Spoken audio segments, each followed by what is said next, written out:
So a couple people on here have asked me how to go about applying for an apartment or a house and getting around the ID situation when you're using a CPN to apply for a rental.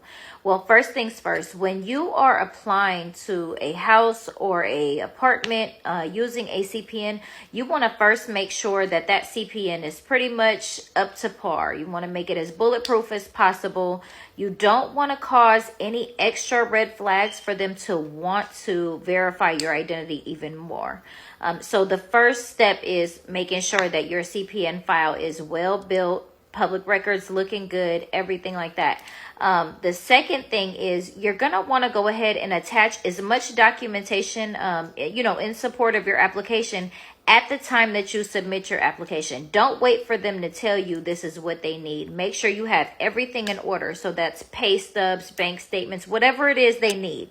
Because the number one thing that is going to cause them to dig a little further or want to verify information even more is when you submit an incomplete application.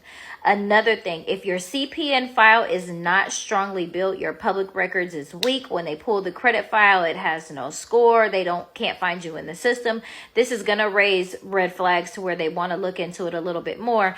And in that case, you're not going to want to submit an ID that has an old address on there that can be linked to your old information when they go digging.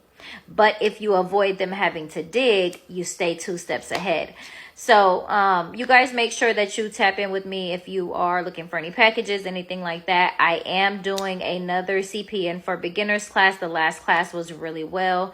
Everybody left with a new CPN, a Credit Karma log. So the next class will be this Saturday at 11 a.m. Pacific Standard Time.